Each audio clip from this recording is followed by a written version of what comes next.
લંડનમાં એક ઘરમાં ઇમિગ્રેશનની રેડ પડતા પાપડી ભેગી એર બફાઈ ગઈ. તો મિત્રો, આ કહાની સત્ય ઘટના પર આધારિત છે અને આમાં એક વ્યક્તિના ભૂલના કારણે એક ઇનોસન્ટ વ્યક્તિ કેવી રીતે ફસાઈ જાય છે.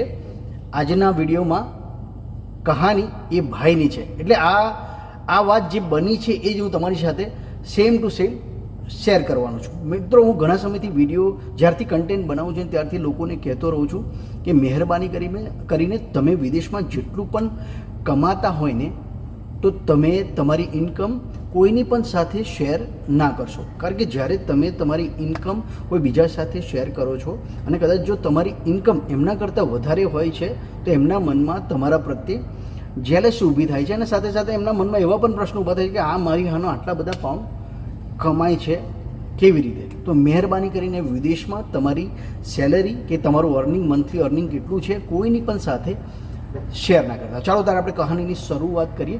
તો મિત્રો, એક ઘરમાં લગભગ છે ને 6 વ્યક્તિ રહેતા હોય છે. એમાં 2 કપલ હોય છે અને 2 સ્ટુડન્ટ હોય છે. તો 2 સ્ટુડન્ટ એમની રીતે રહેતા હોય છે અલગથી, અને 2 કપલની જે અલગ અલગ રૂમ હોય છે. એટલે ટોટલ 6 લોકો શેરિંગમાં રહેતા હોય છે. તો આ લોકો શરૂઆતમાં જ્યારે રહેતા હોય છે ત્યારે બધાના સંબંધો સારા હોય છે.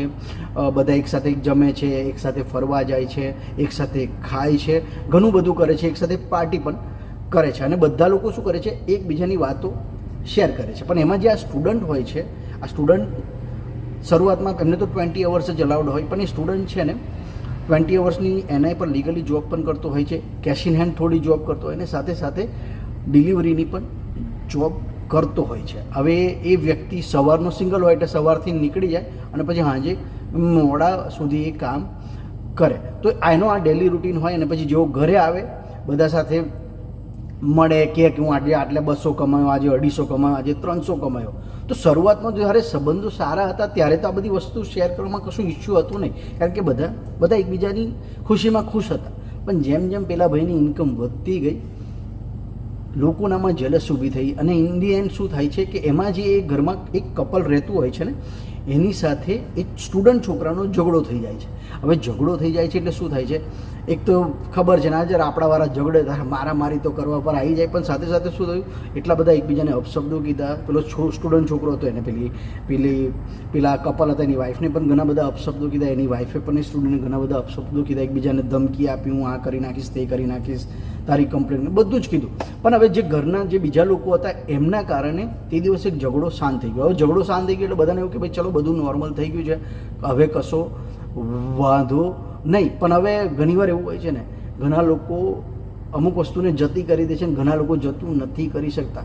તો પેલામાંથી જે કપલ હતું, ભાઈ એ ભાઈને જતું નહોતું કરવું, તો ભાઈએ શું કર્યું, એક દાડો ચુગલી કરી દીધી. એટલે ફોન કરીને હોમ ઓફિસને ચુગલી કરી દીધી અને હોમ ઓફિસને પેલા ભાઈની બધી જ ઇન્ફોર્મેશન શેર કરી કે એઝ અ સ્ટુડન્ટ છે અને કેશમાં જોબ કરે છે, ડિલિવરી જોબ કરે, બધી જ ઇન્ફોર્મેશન આપી દીધી. ઇવન તો ડેટ ઓફ બર્થ બી આપી દીધી, સાથે સાથે કેટલા વાગે ભાઈ ઘેર આવે છે, કેટલા વાગે ફરી પાછા ચાલુ કરે, બધું જ આખું એમનું પેલું ચિઠ્ઠી એમની આખી આપી દીધી. અને એક દિવસ ભાઈ મામાઓ શું થાય, અડધી રાતે ઘરનો દરવાજો નોક કરે છે. પહેલાં તો કોઈ દરવાજો ખોલતું નથી, પણ પેલા ઠોક કરે છે. પછી આખરે દરવાજો કોઈ ઘરમાંથી ઉઠીને ખોલે છે તો એમને સમજાઈ જાય છે. પહેલાં તો શોક જ થઈ જાય છે ભાઈ આટલા બધા લોકો, પણ જ્યારે બધાએ જોવે છે કે યુનિફોર્મમાં, ત્યારે ખબર પડી જાય છે કે ભાઈ મામાઓએ રેડ પાડી છે. પછી એ લોકો જેનું નામ હોય છે એનું નામ પૂછે છે, સીધા જ એ છોકરાની રૂમમાં જાય છે. હવે એની છોકરાની જેવી રૂમમાં જાય છે એટલે એ શોકમાં હોય છે, એનો મોબાઈલ આમ તેમ પડ્યો હોય છે.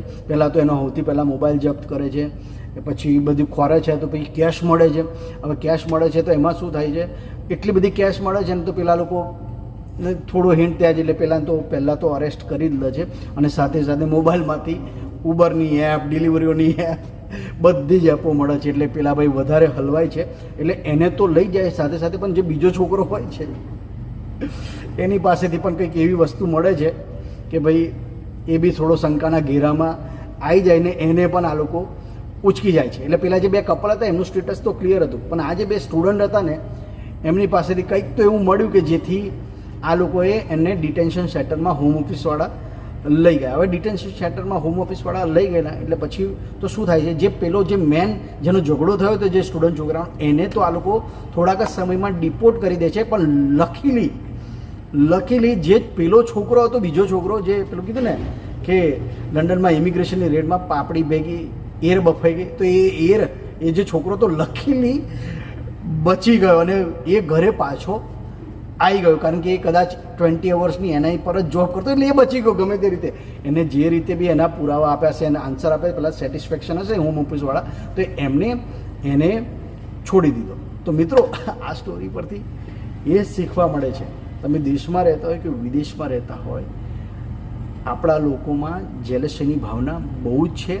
એ લોકોને તમારી પ્રગતિ નહીં જોઈ શકાય, એમની આંખે નહીં જોઈ શકાય જો તમે એમનાથી આગળ નીકળતા હશો. અને આ હકીકત છે, આપણે બધાએ સ્વીકારી લેવાની. તો મહેરબાની કરીને તમે કેટલું મંથલી ઇન્કમ કરો છો, તમારા અમુક જે વીક પોઈન્ટ હોય છે તે બધા સાથે શેર ના કરતા, કારણ કે જ્યાં સુધી સારું હશે ત્યાં સુધી તો વાંધો નથી, પણ જ્યારે બગડશે ને ત્યારે એ બધી જ વસ્તુ તમને બેકફાયર કરશે. અને આ ભાઈને જેવું ઇન્ડિયા જઈને અત્યારે હોલિડેઝ કરવાની મજા માની રહ્યા છે પરમેનન્ટ ડિપોર્ટ થયા પછી, તો કદાચ આપણે પણ એવો વારો ના આવે. અને જીવનના દરેક પડાવમાં કદાચ આ વાત કામ લાગે એવી છે.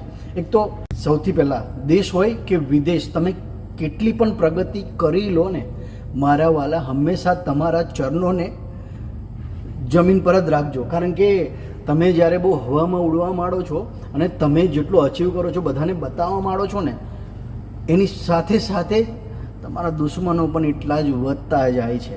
દરેક કેસમાં આ વસ્તુ લાગુ પડે છે. તો મહેરબાની કરીને જે પણ કરો થોડા સાયલેન્ટ રહીને કરો, રજનીકાંતની જેમ, તો જેથી તમે પ્રગતિ પણ કરો, તમે તમારા ફેમિલીને જે આપવું છે એમની સાથે રહીને આપી શકો.